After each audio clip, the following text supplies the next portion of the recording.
The second item that I have is that Supervisor Carvin, at the May meeting, the board approved borrowing of $2 million for bridge and parks improvements, and the Supervisor Carvin has the ability to determine how to borrow those funds, whether to borrow them as a bond anticipation note, which is a one-year vehicle that can be rolled over for 5 years, or go with serial bonds based on different maturities for 15 or 20 years. And Supervisor Carvin wanted me to provide each board member more information so that they can make a decision on which is the better way to borrow. Again, he is the Chief Fiscal Officer, so he's asking for your input on which way to go, but he would ultimately has the ability to make a decision. The Finance Department, myself and Sam Terenzi, Town Accountant, are recommending a ban, and the schedule that we gave you, there's a bunch of schedules I gave you, talks about a ban for 1 year, 2 years, or no ban, and what the impact is to the debt service payments for the next 5 years. And this, the lead page is just the pros and cons of a ban versus a serial bond. And right now, the pros substantially outweigh the cons for a ban versus a serial bond. So this is just for your input. Okay. We're trying to make a decision to get the funds and proceed by the end of this month, and so that we can actually receive the funds and then start meeting our obligations for bridge payments and the like. Any discussion from the board? I think I'd like to look at this a little bit and then... And I'm available for any questions via email, phone call regarding the schedules or the differences between the borrowing options. Okay, well, great. From a procedural standpoint, for the most part, Supervisor Carvin has the authority to implement this at his discretion. Right. It's not, the borrowing was voted on for resolution, right. So the type of borrowing. What I can suggest to the board is, even though we're not making a decision tonight, take the opportunity to review the documents, right. Address any questions with Dave Byrnes or Sam Terenzi, and then maybe you can let the supervisor know offline whether or not you're endorsing this or not endorsing this. Okay. Just so a decision can be made, if need be, prior to the September meeting. Right. Okay. Does that make sense? Yes. Okay. Thank you. Okay. With the board's indulgence, I'd like to add an item, add a resolution on. This is regards the 10 Pearl Street parking lot across the street from our facility. Can I have a motion to do that? Do you want to do? We skipped one. You know that, right? What did I skip? The brokerage. Is that what you're doing now? Oh, you know what? I'm sorry. I was looking at the old agenda. Sorry. It's all right. Okay. Sorry, Anthony. Okay.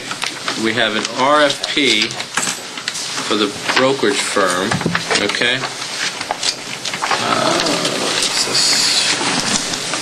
We have this. No? I think you got it by email, but I did add it. It's that one. yeah. That one, right? You need one, Phil? I have extra. I have more. I have it. I had it. Okay. Oh, that's sweet. All right. So, Bishop, do you want to talk to this, please? Again, one of the things that we did, and we did an RFP very similar to this about 2.5 years ago, where we interviewed to get some help and advice, professional help and advice on what to do with our various properties. You'll remember that was when we first started taking properties at auction. At that time, we settled for an auction company, and we went through with the auction, and we sold, I think we auctioned 14 properties at that particular point. Well, the time has come to put this RFP out again. This is essentially the same thing, but this now is encompassing just a tiny bit more, and that is that in light of all kinds of things that we're studying, even including the dissolution of the town, we want to bring in somebody with professional real estate expertise to give us some advice on what value does town-owned property have, and what are the options in terms of our ability to either monetize it and or dispose of it or do something else with it, perhaps rent it or what have you. So that's in essence what this RFP is asking. And if you'll look at the back, you'll see there's a schedule there. What we've identified is all of the town properties that would come from this, and note that That's probably what these are. many of them are exempt if you look toward the right-hand side of the sheet. But what we're talking about here is a town property that has an assessed valuation of about $3.6 million. And again, there's no obligation here that we are actually going to take any action on any particular property. But our feeling here is that the time has come for us to have somebody on board that can help us evaluate the properties and suggest various strategies of how to handle those properties. And so this here is there's no out-of-pocket expense for the town. This is just an RFP to bring in this information so we can better educate ourselves and make some prudent decisions. My only question would be is that, do you think that the people that we're sending it out to are going to have enough time to get it and return it by September 14th? The situation is all of these properties are listed on our website. In other words, they can get all the details right off of the assessment page on the town website. So they don't even have to travel to these properties. We even have pictures of the properties there. You're not talking about a lot of properties. I think, if I remember correctly, there's about 10 total. Our other concern is that with the in-rem process that you approved, I guess it was 2 months ago, there's a strong possibility that we may wind up with additional properties. We're just not sure yet how that's going to pan out. Correct me if I'm wrong, this is to select an agency to perform those services. It's not to perform those services by September 14th. No, that's correct. Right. I mean, all they have to do is they have to get their proposal in by then. Right. Right. And at that point, we hope to be able to have an analysis, if you will, or some sort of a chart or outline that'll give you a sense at the September meeting of, A, what are the proposals? B, are there cost implications? And, maybe a committee can be formed to slim down those choices. I don't really see us selecting a firm until October, in all probability. I just do want to bring to your attention on the second page of the RFP, you're missing a date for when they can submit written questions no later than 4 p.m. on September 2012. You just want to throw a date in there before you send this out. Typically we throw a date in at least a week in advance. I'll fix that. Just for your own clarity. And then we'll get it out right away if the board approves this. Send it to press. I don't know who participated in the interviews last time, but I know David Gelfarb was on the interviewing committee. Bob, were you on that committee as well? No, I wasn't. No. Yeah, but there were about 6 or 8 different real estate firms at that point, and we had to go through that interviewing process. Okay, that being said, I'll entertain a motion to accept this resolution for the RFP. Motion to accept. Do you have a second? Second. Please call the roll. Collins? Aye. Mendocino? Aye. Nioris? Aye. And Villanova? Yes. Okay, we'll go back to resolutions, and if the board would looking for a vote to add on to the resolutions. This would be to hear a proposal regarding parking lot lease across the street, 10 Pearl Street. We have representation from the Capitol Theater here, Mr. Anthony Tyrone, who will speak to that. So, do I have a motion? Motion. Do I have a second? Second. Very good, thank you. Okay, and at this time, Mr. Tyrone. Mr. Villanova. It's good to see you. Ladies and gentlemen, how are you? The podium's facing the jury, not away from my name is Anthony Tyrone. I'm an attorney from Portchester. My office is at 10 Bank Street in White Plains. I represent the Capitol Theater, Capitol Enterprises, And the principles therein that will be reopening the Capitol Theater in just a very short time period. September 4th is our first show. As part of that project and proposal, we are faced with an issue that did not arise in 1926 when the theater was built, and that deals with parking. We have an 1,835-seat capacity, as well as approximately 90 employees, around 20 full-time employees. It's a very busy place, and right now it's going 24 hours a day trying to get it done. One of the things we're dealing with is parking. We have made arrangements with various lots in the village to utilize parking spaces. We have anticipate somewhere in 700 cars coming at any individual show. We are pushing public transportation right across from the train station, a very big issue. But in looking at these lots, we obviously see your lot across the street. I may have notated it as 11 South. I think it's probably 13. If the one next to it's 11. I think it's 11. At any rate, it doesn't have a number on the building. Whatever. There's no number on the space. We would like to, instead of leaving that lot open and free-for-all when the events happen, we'd like to control that lot. We've retained a parking and security specialty company. Ken Snyder at GMSC will be running that, and we would like to lease that lot from you the nights that we do have shows. We have anywhere between 10 and 15 shows per month. Doors open at 6:30. We anticipate that the house will be cleared somewhere between 1 and 2 o'clock, sometimes earlier, depending on what show it is. Barry Manilow, who we won't have, will probably clear earlier, but no comment.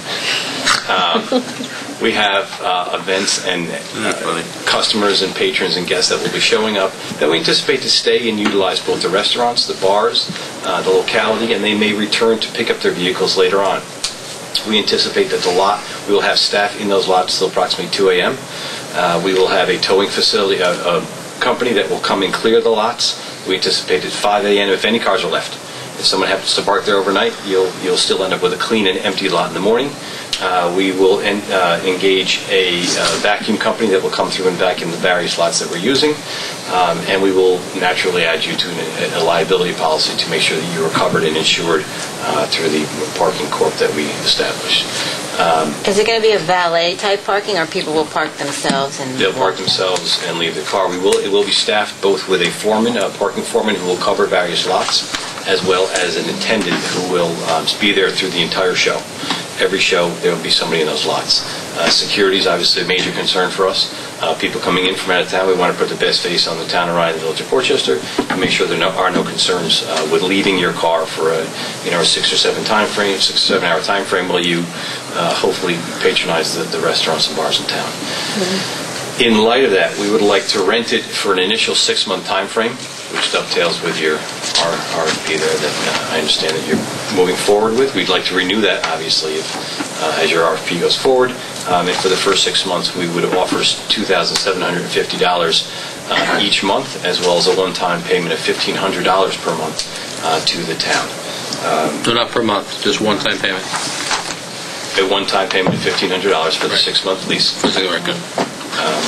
And then a monthly payment of $2,750. Any questions from the board for Mr. Tyrone? Oh, we're very excited. I know a lot of people have been talking about the reopening. There's a lot of buzz going around, so we're very excited about it. I'm sure all of us on the board would love to come and see the new and improved theater. So just keep that in your mind. Yes.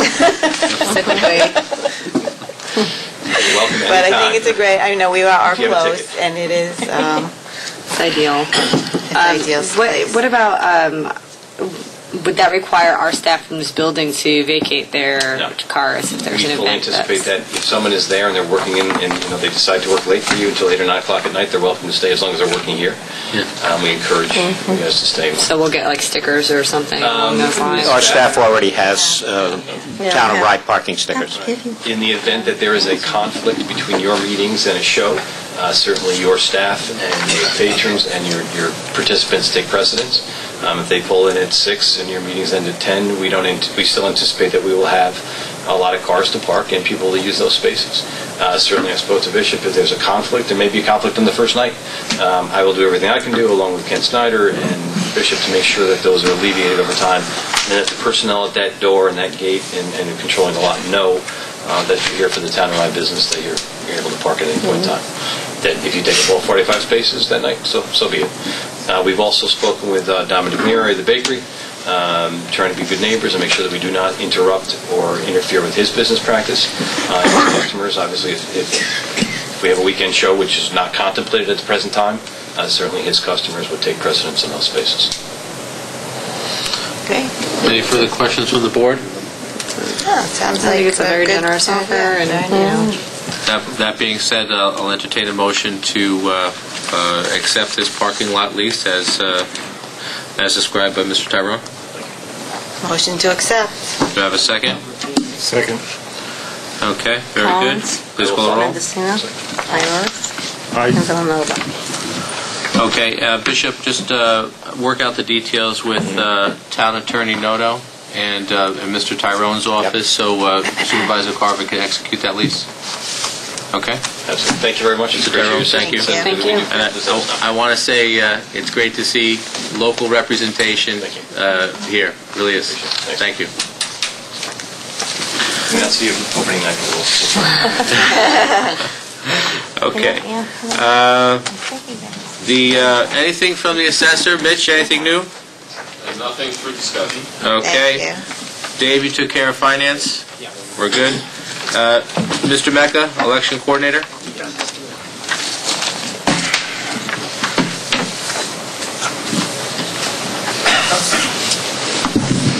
Honorable Deputy Supervisor of Villanova and members of the Town Council, Nicholas Mecca, 45 Alto Avenue, Portchester, New York. First, I think we'll get the unpleasantries out of the way. Remind everybody that very soon you will be getting your school bills. It's a blue bill.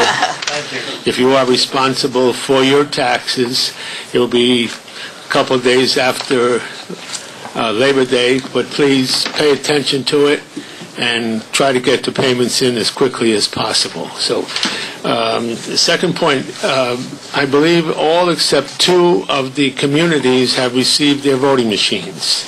Is that right, Bishop? We have Yes. Right now, we still have Rhinebeck and High School and Blindbrook. And Blindbrook schools have not picked up the voting machines. Other than that, everyone has their own machines and they're ready to take care of their own elections when the time comes. Speaking of which, the town of Rye been notified today that there will be no primary in the town of Rye because the contestant lost a court battle on signature count, so that has been removed for the time being. The next election in the town will be the major election on November 6th for president. And one other thing, as customary at the time of the presidential election, extra registration time is allotted to everyone.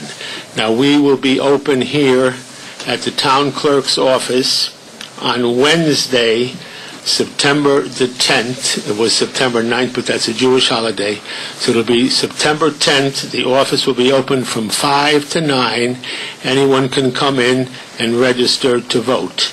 Also, on the Saturday of the 13th, the town clerk's office will be open from 12 noon to 7 p.m. So you must come in to register to vote. You do not need identification. If you have it, it's fine. If not, you have to put down the last 4 digits of your Social Security number on the application or your driver's license. Okay, again, it's September 10th, 5 to 9 p.m., and September 13th, 12 noon to 7 p.m. Okay, any questions? Bishop, could we get that on the website? Yeah, Okay, absolutely. perfect. Okay, Thank you, Okay. Mr. Mecca. thank you. Thank you. Okay, Town Attorney is away. Superintendent of Highways, Mr. DeCresenzo.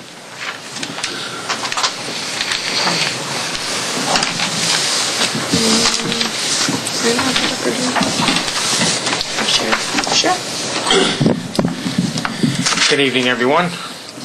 I'm assuming that you all had the opportunity to read the report. Are there any major questions or concerns? No. No.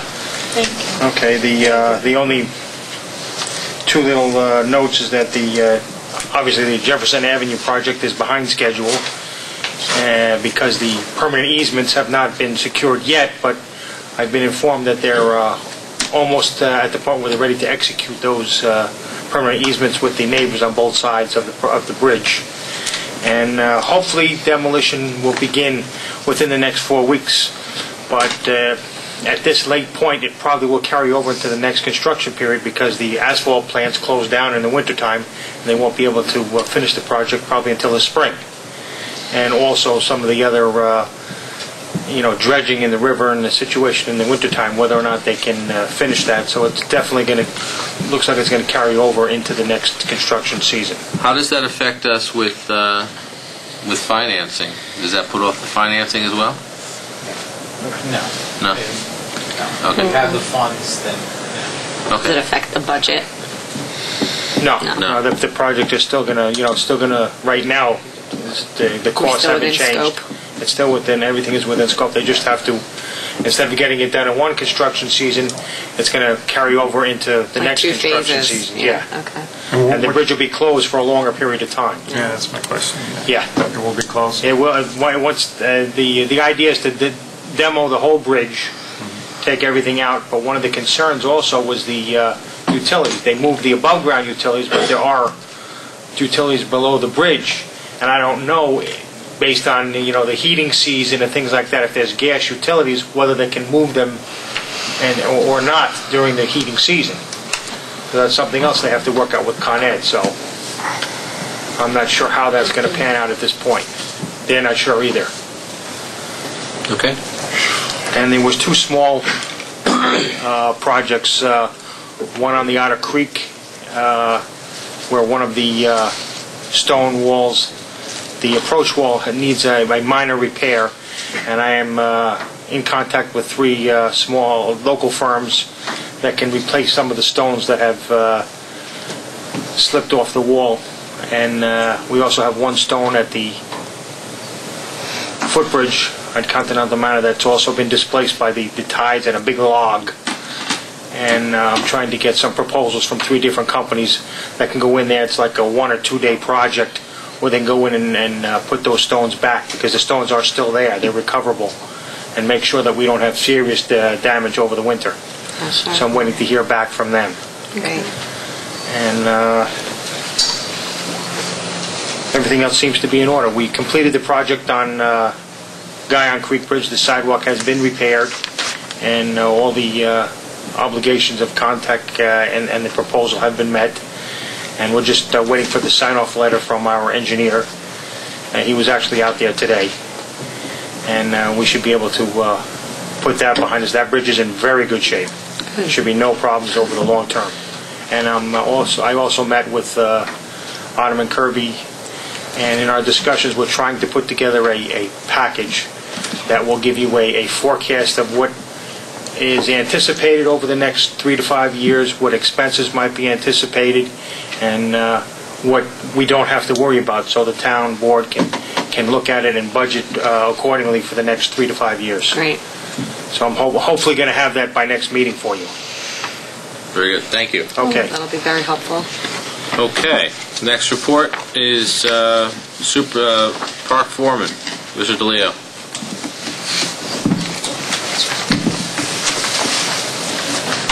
Good evening, Mr. Deputy Supervisor and Town Council. Okay, since last month, Right Town Park, I just want to let you know that my staff at Right Town Park has been doing a great job. We've been staying under budget.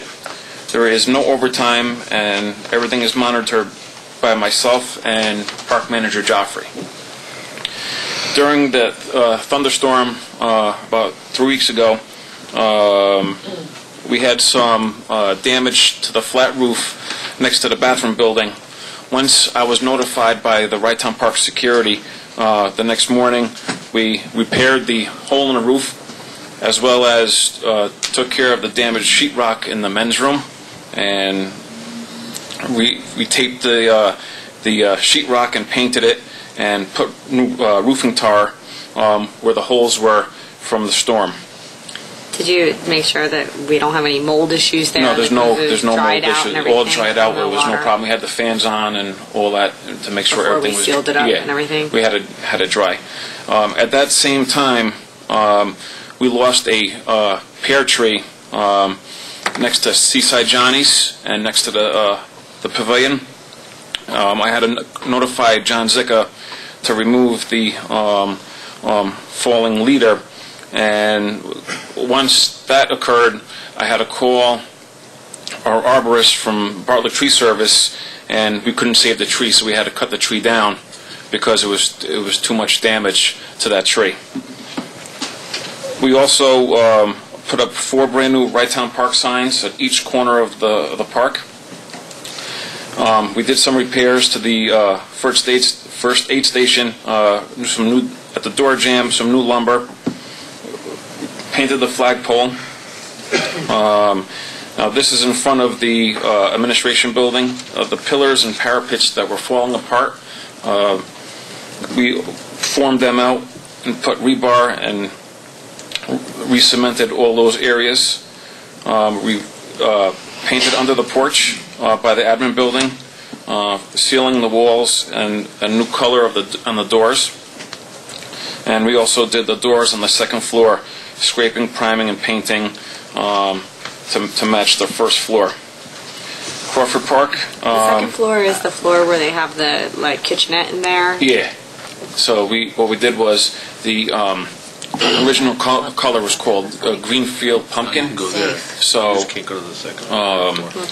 we painted the doors to match the first floor. So it was green originally, and we. But painted, no one goes up there, right? Nobody goes up there. Why are we painting it if no one's Just going because up when there? you're looking from the outside, It'll look two different colors. So we had to match it.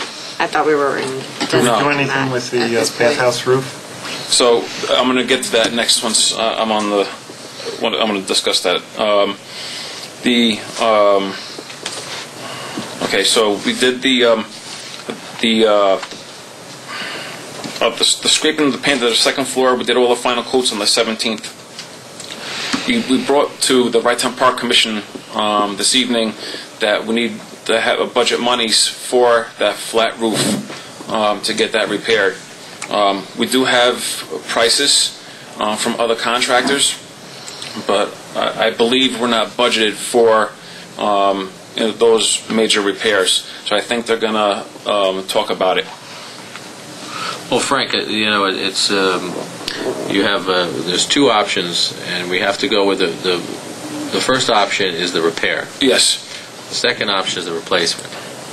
So something is going to be done, but defining what's done is going to be up to the Right Town Park Committee. Yeah, that's correct. While we were up on the roof, on the flat roof, when we had that water damage, my staff did, while they had the roofing tar and some new wood, we did repair some areas and water sealed some areas on the top, on the peak. So that way it would help as well until we figure out, what we're going to do at that point in time. Moving forward to Crawford Park, repair. So just let me reiterate. Yes. So there's a hole in that bathhouse that's been existing for several months, and we still don't have a plan on repairing it. As of right now, I do have pricing, but the Right Town Park Commission is aware of it, so I think they're going to take the next step. Right, Bishop? Yeah, well, I'd like to just enter a comment here. We're getting pushback from the Right Town Park Commission, certain members of the Right Town Park Commission, in terms of not being willing to support any capital programs beyond what we have already budgeted. This was not a budgeted item. This was not approved by them. The 2 bids that we have, the repair is somewhere in the $20,000 range for the repair. The replacement of the roof, if you will, the total overhaul of the roof is $186,000. So that's what the Right Town Park Commission is wrestling with. It's not that we don't have a plan, it's we don't have authorization is what it is. Yeah, but months are going by, and the hole is, and we're going to go into the winter months, we're going to leave a hole in the ceiling. I mean, this is an emergency. It's not. Well, there's no hole there, if I remember. I mean, we've patched it, but it's patched. It's a patched area. It's that big. So what we did was we took off, when we were up on the roof, we took off that existing piece of plywood, removed all the seal, we put another piece of plywood, we sealed it twice, from the interior and the exterior. We put the tar over it, and so far there hasn't been water coming in through that section. What section is that? Is that the section over the office or section over the bathrooms itself and the peak. So far it's holding up, but that area has got to be replaced. All right, so it's a temporary patch. It's a temporary patch until the commission decides what they're going to do, what the next step is.